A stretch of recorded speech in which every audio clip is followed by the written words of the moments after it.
логотип, ютубқа шапка және YouTube видеосының баннерін жасаудың практикалық сабағы. Canvaға кіреміз. Ең бірінші логотиптен бастайық. Шаблон, бизнес, логотип. Осылай арасынан таңдаймыз. Мен алдын жасағандықтан соны көрсетемін. Мынау мен жасағаным. Міне мынандай болды. Тура осындай болып тұр. Так, бұл жерге қазақ деп жазайық. Жаздық. Сосын эффект қосайық. Давай түсін өзгертейік. Бұны удалить етіп тастайық. Бұны әне бір элемент қосайық. Так, мына түстерді өзгертеміз. Бұлай жасайық. Фондағы түс келу керек.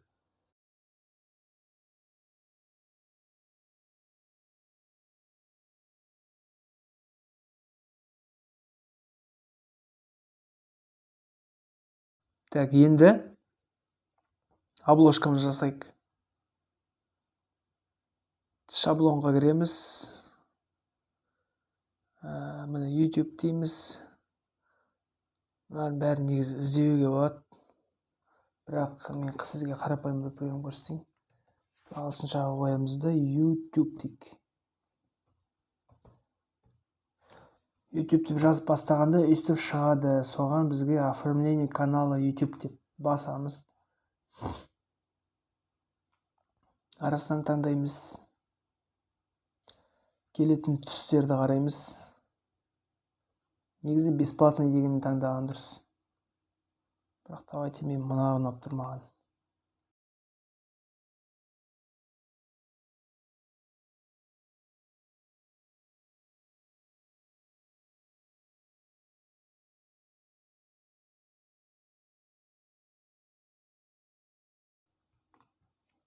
Екеуін бірдей белгілеп алайық.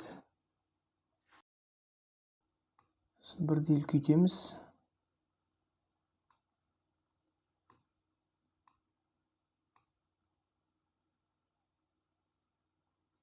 Давайте әлде де үлкейтейік.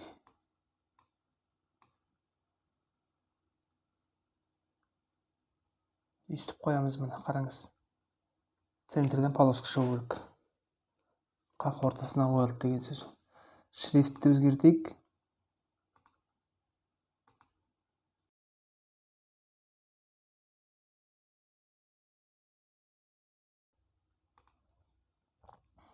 Расположение дейміз. Ең жоғарысына қоямыз. Передний план. Так, эффекты дейік. Давайте мына көлеңкені несеп қойып. Болмаса жарқырап тұрған жасау керек. Жасауға болады.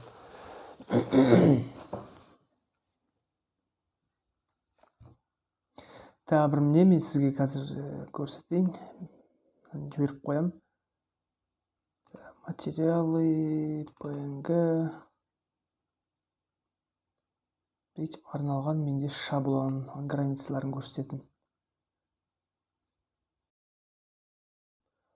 Вот, осы жерде мәселе қайда жатыр?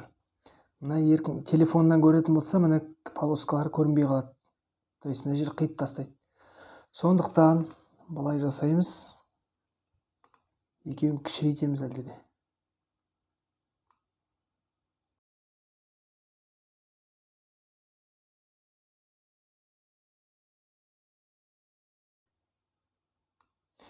Қақ ортасына қойдық. Ендігі мәселе мына жерге логотип қойып қалады. В принципе, болса нормально. Скачать дейміз. Мына жерде YouTube-тан көрінетін. Мына жерде тек қана мына полоска. Ол неден көрінеді? Телефоннан көрінетін. Кстати, түстерді. Логотипта бар түстерді қойып қойық.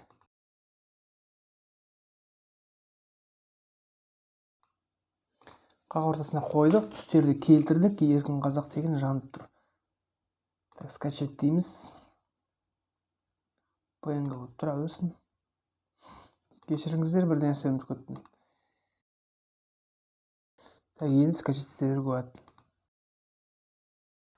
Так, шапкамыз дайын. Давайте бұны деген біз қойып тастайық. Мен бір YouTube каналға уақытша қойып отырғам. Мой каналға кіреміз. Мына жерде фотоның несі тұр ғой, соған басамыз. Логотип және міне шапка тұр. Бұны басамыз.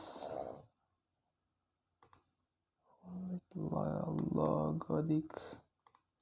Жаңа жасағанымыз осы. Қойып қойып, готово. Жоқ, негізі изменить. Размерін келтіреміз, қоямыз. Так, изменить дейміз. Так, фон. Еркін қазақ, открыть. Готово. Опубликовать. Перейти канал. Ноутбукта мына жерде пространство көп қалады. Осы жерге логотипті қойып қою болады, жаңа айтқандай. Ендігі мәселе баннер жасау. Мына кеше жасағым. Тура осыны сізге жасап көрсетейін. Назад дейміз. Так, баннер жаңағыдан размер кесере неғып жасау болмайды сөре. Өйткені бүйтіп, опять же, YouTube деп тереміз. Миниатюры для YouTube деп басамыз. Міне бізге дайын шаблондар көрсетіп тұр. Осыны аша қойын, бесплатныйды. Бесплатныйда водяной знак болмайды, платныйда водяной знак болады. Бірақ мен бір метод тауып алдым. Қалай платныйын қолданып водяной знакты көрсетпеуді. Маған бір келеді-ау деген бір нені тауып алайын. Мынаны бірден удалить етеміз. Мынаны удалить етеміз. Мынаны. Мысалы, Батыр ол кім дейік. Так, кеше мен жүктеп қойғанмын, соны қолданамыз. Расположение назад деп қоямыз. Бұны өзіміздің тематикамызға келтіреміз. Мұнан екінші рет неге қойып атқан, қазір көрсетем. Расположение на задний план болды. Байқасаңыз, мына жерде полоска болғанмен арық көрінбей қалды. Оны тағы скрывать етіп тастауға болады. Ендігі мәселе, элементтерді аламыз. Жазылып тұрған жерімізге қойып қояйық. Батыр ол кім? Қарапайым.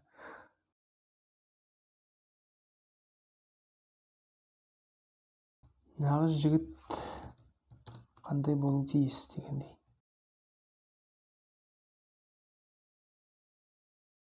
Эффектті қосайық, жарқырап қойсақ, прикольно болады ау. Скачать дейміз.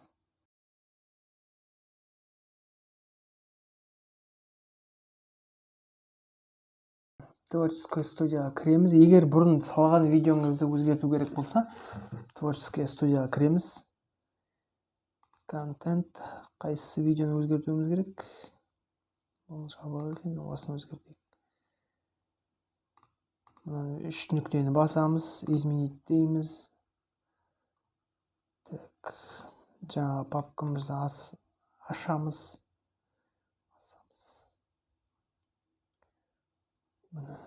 Видеомызды таңдаймыз. Сохранить дейміз.